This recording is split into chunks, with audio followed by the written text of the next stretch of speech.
Good morning, friends. I hope you're having a great day out there in your gardens. Well, it's going to be a great video because today we're going to be planting a hydrangea that I've been dying to get my hands on ever since I saw it on the Proven Winners Color Choice Shrub catalog. I think it was last year.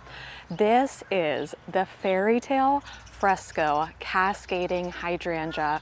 This is a mop head hydrangea that literally gets blooms at every single node. So when you plant it in a container or even in the ground, it literally has a cascading garland-like effect, and it blooms so profusely that you almost can't even see the leaves. Like most mop head hydrangeas, this is hardy in zones 5 through 9. This particular variety, Fresco, gets 3.5 feet to 4 feet tall and 4.5 feet wide. I've seen so many beautiful pictures of this hydrangea planted in a container.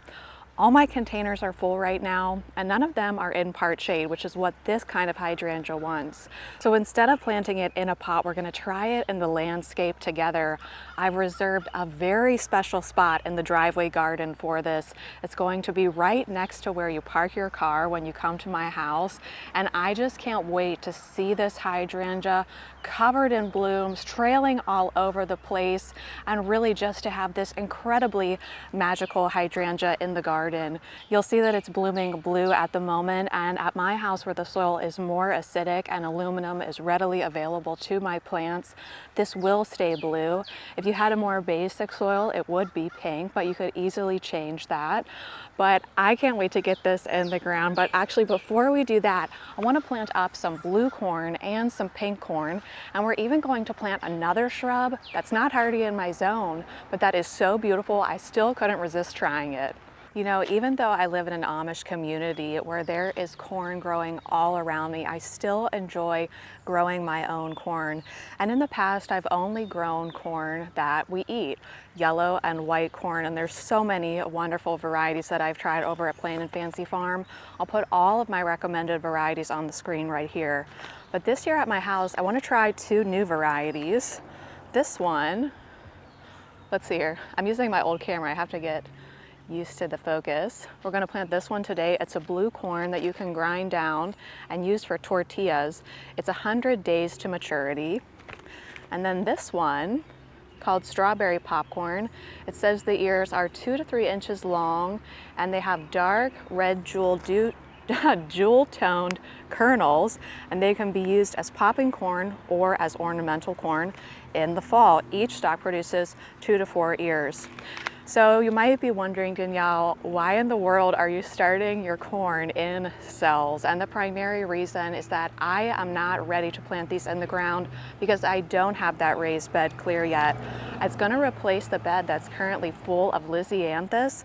So I'm going to start these in cells, let them grow on outside just right next to the raised bed for about 3 weeks. If I've done my calendar math correctly, in 3 weeks, the Lisianthus should be blooming. I'm just going to do 1 cut on the Lisianthus and then clear that bed, and then we'll be able to pop this really fun corn in the ground. But you know what? Why not start it in cells? It's just so fun to grow anything from seed. So let's give it a try. If you've never grown corn before, it's incredibly easy.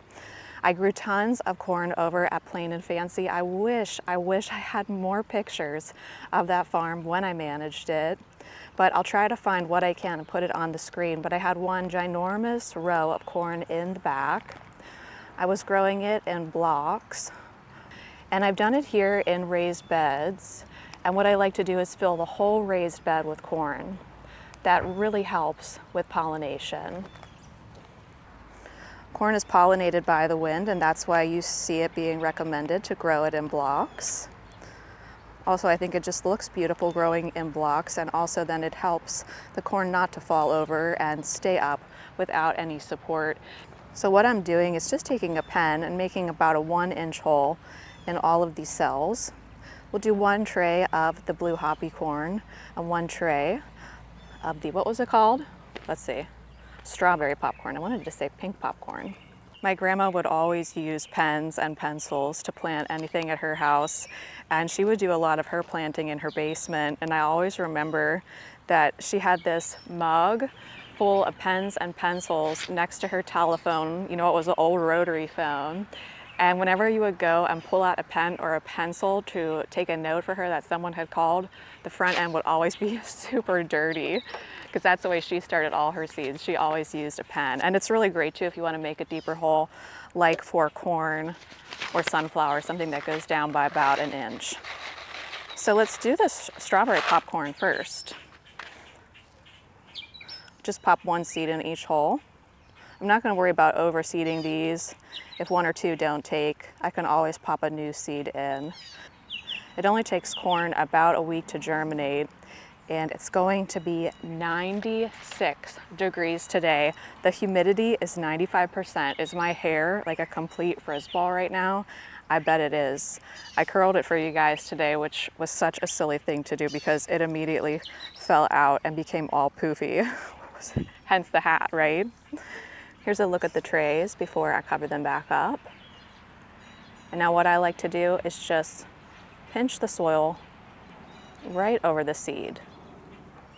Right now I have the cells in watertight trays, but since I'm going to be leaving these trays outside, I'm going to switch them to trays that have drainage holes so that they're not sitting and soaking in water.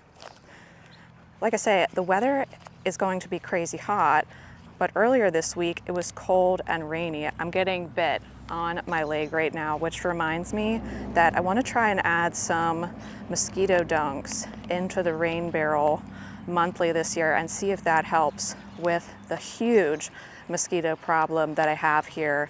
I've also tried to trim the shrubs up, trim the trees up a little bit just to get a little more airflow into the property. And I talked to one of my professors about the big problem that I had with Asian tiger mosquito here.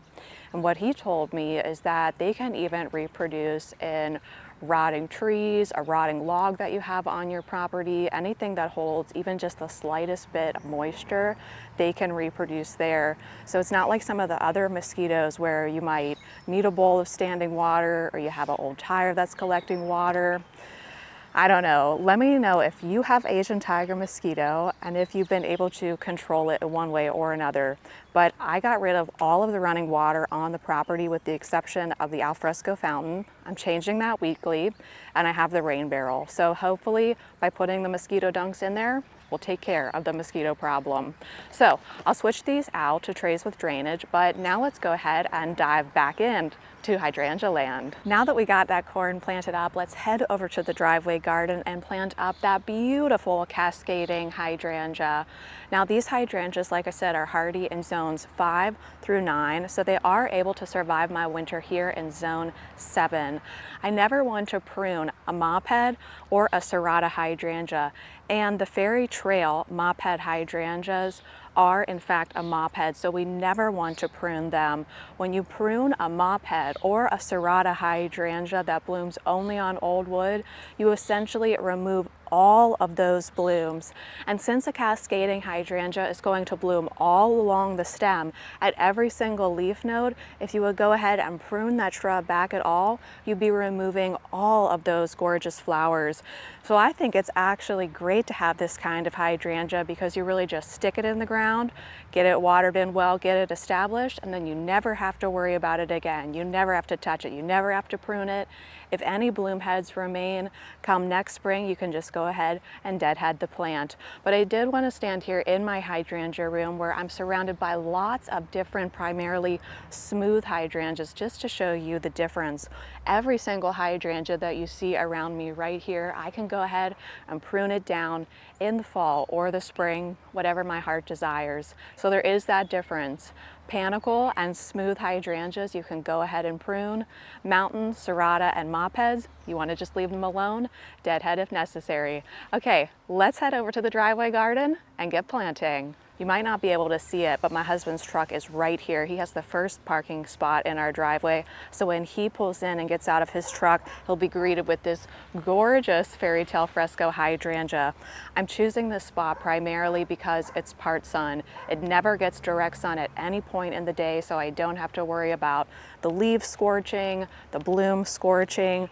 And sometimes what happens in my areas with big leaves planted in too much sun is that they just kind of melt down when it gets really hot. and then they perk back up in the morning. And I do have a mophead hydrangea on the other side of our house that does get full blazing afternoon sun.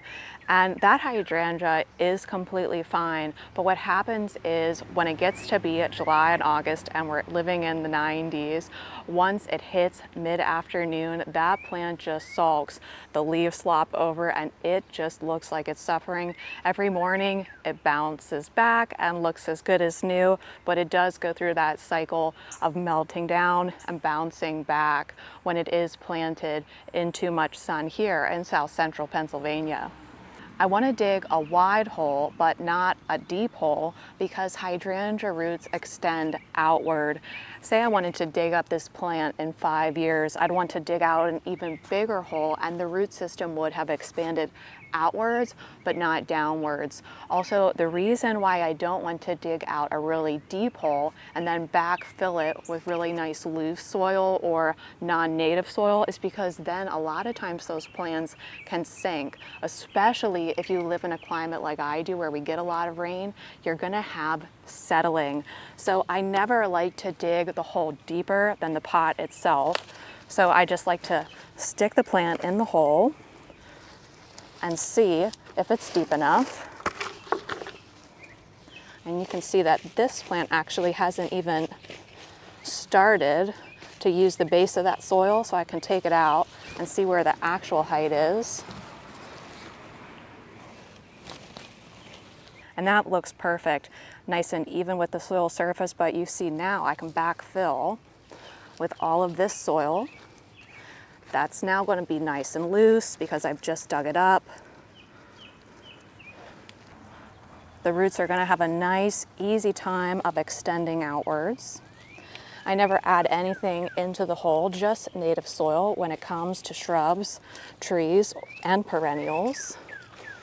I cannot wait to see this Fairytrail Fresco hydrangea in full bloom. I can't wait to watch it grow over the next few years.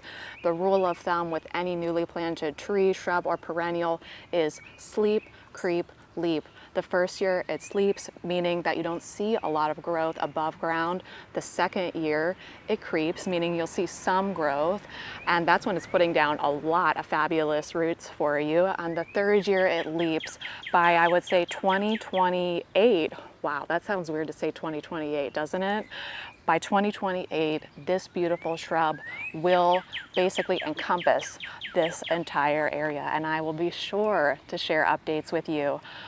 Oh my gosh, you guys, it is so crazy hot right now. I'm gonna quickly grab this new shrub that I'm gonna treat as an annual from the porch and show it to you. And I think I might plant it off camera because I feel like I'm dripping in sweat, dirt, and I feel like my hair is a ginormous frizz ball. Gracie came out here to say hello. You can see her tail right here. So here's the other plant that I want to show you today. It's called a Tecoma. This one is Tecoma Chicklet Gold. It gets beautiful, bright, I mean really, really bright yellow flowers, about 3 to 6 feet tall, 3 to 4 feet wide, zone 8 through 11. Now I'm here in zone 7. We're recently pushed up to a 7 from a zone 6B. So I'm going to treat this as an annual vine. I'm going to plant it underneath my mailbox and let it scramble up the mailbox. You might notice that this looks like a trumpet vine. And my understanding is that it's a non-invasive shrub trumpet vine. Now, if you heard trumpet vine and had a minor heart attack, me too. I didn't know I was receiving this plant, and when I unboxed it and saw that it looked just like trumpet vine, I thought, oh no. But then I found out that there are non-invasive trumpet vines. So I'm excited because I do love trumpet vine blooms. I love this yellow color, but I definitely don't want the invasive trumpet vine on my property because trumpet vine in Pennsylvania is on our invasive plant species list. So I'm gonna get this one planted up. Sorry friends, I'm not gonna do it on camera for safety reasons, you know, with it being my mailbox and everything. Well friends, thanks so much for hanging out with me in the garden today. I'm really excited to spend more time out here with you in the days and weeks to come. And I hope you're staying nice and cool and planting some more hydrangeas. Let me know if you are. What kind are you planting? I'm feeling like maybe tonight I need to go down to Ken's Gardens and treat myself to a Fairytrail green hydrangea. Have you seen that one? That one looks amazing. Might have to pop over there when my husband's not looking. Bye, friends.